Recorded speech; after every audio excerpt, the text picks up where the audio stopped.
विमाता।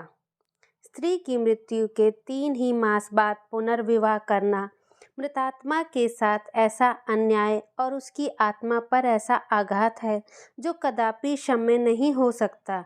मैं ये कहूँगा कि उस स्वर्गवासिनी की मुझसे अंतिम प्रेरणा थी और ना मेरा शायद यह कथन ही मान्य समझा जाए कि हमारे छोटे बालक के लिए माँ की उपस्थिति परम आवश्यक थी, परंतु इस विषय में मेरी आत्मा निर्मल है और मैं आशा करता हूँ कि स्वर्गलोक में मेरे इस कार्य की निर्दय आलोचना न की जाए।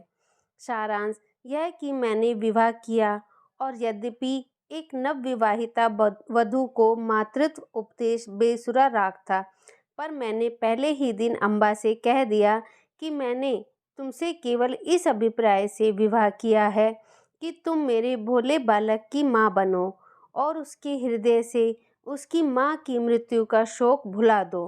2 मास बीत चुके थे। मैं संध्या समय चुन्नू को साथ लेकर वायु सेवन को जाया करता था। लौटते समय अपने मित्रों से भेंट भी कर लिया करता था। उन संगतों में मुन्नू श्यामा की भांति चहकता।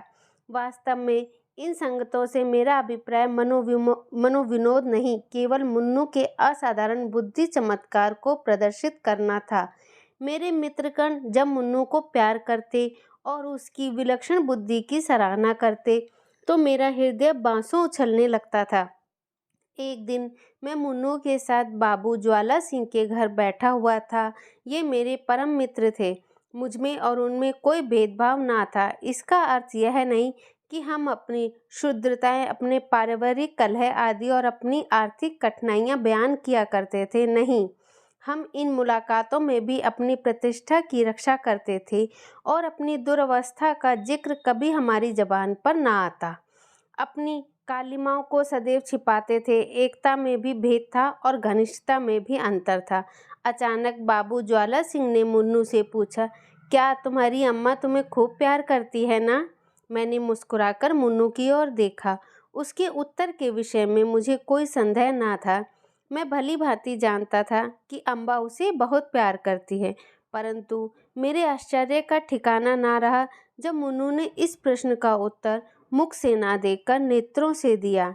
उसके नेत्रों से आंसू की बूंदें टपकने लगी। मैं लज्जा से गड़ गया।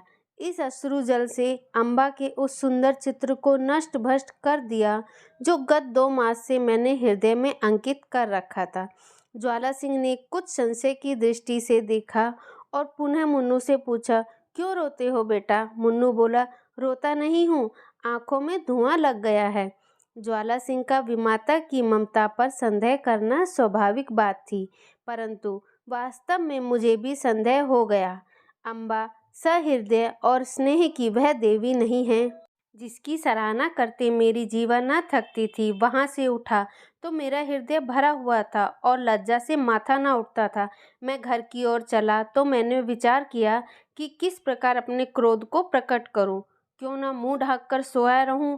अम्बा जब पूछे तो कठोरता से कह दूं कि सिर में पीड़ा है, मुझे तंग मत करो। भोजन के लिए उठाए तो झिड़क कर उत्तर दूं। अम्बा अवश्य समझ जाएगी कि कोई बात मेरी इच्छा के प्रतिकूल हुई है। मेरे पांव पकड़ने लगेगी। उस समय अपनी व्यंग्यपूर्ण बातों से उसका हृदय भेद डालूंगा। ऐसा रुलाऊंगा कि वह याद करेगी। पुनः विचार आया कि उसका हंसमुख चेहरा देखकर मैं अपने हृदय को वश में न रख सकूंगा या नहीं। उसकी एक प्रेमपूर्ण दृष्टि, एक मीठी बात, एक रसीली चुटकी मेरे शिलातुल्य रुष्टता के टुकड़े टुकड़े कर सकती है, परंतु हृदय की इस निर्बलता पर मेरा मन झुंझला उठा। वह मेरी क्या दशा है? क्यों इतनी जल्दी मेरे चित्त की काया पलट गई? मुझे पूर्ण विश्वास था कि मैं इस मृदुल वाक्यों की आंधी और ललित कटाक्षों के बहाव में भी अचल रह सकता हूँ, और कहा अब इस दशा हो गई कि मुझे साधारण झोंके को भी सहन करने की सामर्थ्य नहीं। इन विचारों से हृदय में कुछ दृढ़ता आई। 30 पर भी क्रोध की लगाम पग पग पर ढीली होती जाती। अतः मैंने हृदय को बहुत दबाया और बनावटी किया। ठान लिया कि चलते चलते एकदम से बरस पड़ूंगा। ऐसा न हो कि तिलक की विलंब स्वरूपी वायु इस क्रोध रूपी मेघ को उड़ा ले जाए। परंतु ज्यों ही घर पहुंचा, अम्बा ने दौड़कर मुन्नू को गोदी से ले लिया और प्यार से सने हुए कोमल स्वर में बोली, आज तुम इतनी देर तक कहाँ घूमते रहे? चलो देखो, मैंने तुम्हारे लिए कैसी अच्छी अच्छी फुलौड़ियाँ बनाई हैं। मेरा कृत्रिम क्रोध एक क्षण में उड़ गया। मैंने विचार किया, इस देवी पर क्रोध करना भारी अत्याचार है। मुन्नू अबोध बालक है, संभव है कि वह अपनी माँ का स्मरण कर रो पड़ा हो। अम्बा इसके लिए दोषी नहीं ठहराई जा सकती। हमारे मनोभाव पूर्ण विचारों के अधीन नहीं होते। हम उनको प्रकट करने के निमित्त कैसे कैसे शब्द गढ़ते हैं, परंतु समय पर शब्द हमें धोखा दे जाते हैं और वे ही भावनाएं स्वाभाविक रूप से प्रकट होती हैं। मैंने अम्बा को ना तो कोई व्यंग्यपूर्ण बातें ही कही और न क्रोधित हो मुख ढाक कर सोया, बल्कि अत्यंत कोमल स्वर में बोला, मुन्नू ने आज मुझे अत्यंत लज्जित किया। खनाची साहब ने पूछा, तुम्हारी नई अम्मा तुम्हें प्यार करती है या नहीं? तो ये रोने लगा। मैं लज्जा से गड़ गया। मुझे तो स्वप्न में इसे कुछ कहा होगा, परंतु अनाथ बच्चों का हृदय उस चित्र की भांति होता है जिस पर एक बहुत ही साधारण पर्दा पड़ा हुआ हो। पवन का साधारण झोंका भी उसे हटा देता है। ये बातें कितनी कोमल थी, जिस पर भी अम्बा का विकसित मुखमंडल कुछ मुरझा गया। वह सजल नेत्र होकर बोली, इस बात का विचार तो मैंने यथासाध्य पहले से ही रखा हुआ था, परंतु यह संभव है कि मैं मुन्नू के हृदय से माँ का शोक मिटा दूं। मैं चाहे अपनी सर्वस्व अर्पण कर दूं, परंतु मेरे नाम पर जो सौतेलेपन की कालिमा लगी हुई है वह मिटा नहीं सकती। मुझे भय था कि इस वार्तालाप का परिणाम कहीं विपरीत ना हो, परंतु दूसरे ही दिन मुझे अम्बा के व्यवहार में बहुत अंतर दिखाई देने लगा। मैं उसे प्रातःकाल सायंकाल मुन्नू की ही सेवा में लगी हुई देखता, यहाँ तक कि उस धुन में उसे मेरी भी चिंता ना रहती, परंतु ऐसा त्यागी ना था मैं कि मैंने अपने आराम को मुन्नू पर अर्पण कर देता। कभी कभी मुझे अम्बा की ये अश्रद्धता ना भाती, परंतु मैं कभी भूल कर भी इसकी चर्चा ना करता। एक दिन मैं अनियमित रूप से दफ्तर से कुछ पहले ही आ गया। क्या देखता हूँ कि मुन्नू द्वार पर भीतर की ओर मुख किए खड़ा है। मुझे इस समय आंख मिचौली खेलने की सूझी। मैंने दबे पांव पीछे से जाकर उसके नेत्र मूंद लिए, पर शोक उसके दोनों गाल अश्रुपूरित थे। मैंने तुरंत दोनों हाथ हटा लिए। ऐसा प्रतीत हुआ मानो सर्प ने डस लिया हो। हृदय पर एक चोट लगी। मुन्नू को गोद में लेकर बोला, मुन्नू क्यों रोते हो? यह कहते कहते मेरे नेत्र भी सजल हो गए। मुन्नू आंसू पी कर बोला, जी नहीं, रोता नहीं हूँ। मैंने उसे हृदय से लगा लिया और कहा, अम्मा ने कुछ कहा तो नहीं? मुन्नू ने सिसकते हुए कहा, जी नहीं, मुझे वह बहुत प्यार करती है। मुझे विश्वास न हुआ। पूछा, वह प्यार करती तो तुम रोते क्यों? उस दिन खजांची के घर भी तुम रोए थे।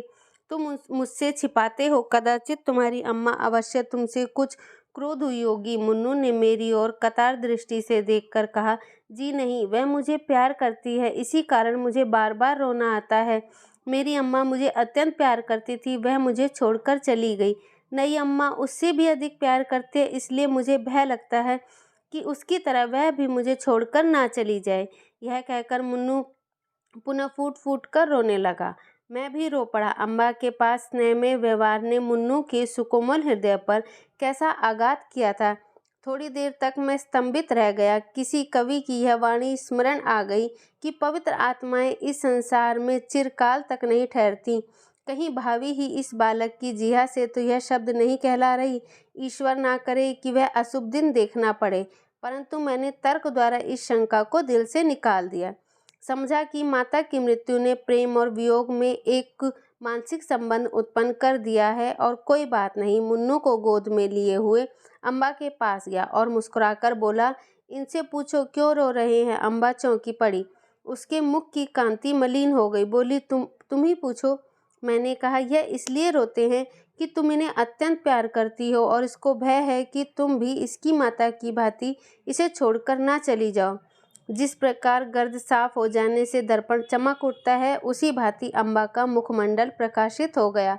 उसने मुन्नू को मेरी गोद से छीन लिया और कदाचित यह प्रथम अवसर था कि उसने ममतापूर्ण स्नेह से मुन्नू के पांव का चुंबन किया। शोक, महाशोक। मैं क्या जानता था कि मुन्नू की अशुभ कल्पना इतनी शीघ्र पूर्ण हो जाएगी। कदाचित उसकी बाल दृष्टि ने होनहार को देख लिया। कदाचित उसके बाल श्रवण मृत्यु दूतों के विकराल शब्दों से परिचित थे। 6 मास भी व्यतीत न होने पाए थे कि अम्बा बीमार पड़ी और इन्फ्लुएंजा ने देखते देखते उसे हमारे हाथों से छीन लिया। पुनः वह उपवन मरुतुल्य हो गया, पुनः वह बसा हुआ घर उजड़ गया।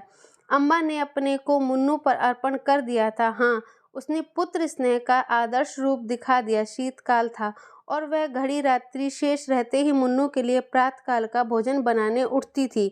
उसके स्नेह बहुमूल्य ने मुन्नू पर स्वाभाविक प्रभाव डाल दिया था। वह हठीला और नटखट हो गया था। जब तक अम्मा भोजन कराने ना बैठे, मुंह में कौर ना डालता, जब तक अम्मा पंखा ना झले, वह चारपाई पर पाँव ना रखता, उसे छेड़ता, चिढ़ाता और हैरान कर डालता। परंतु अम्बा को इन बातों से आत्मिक सुख प्राप्त होता।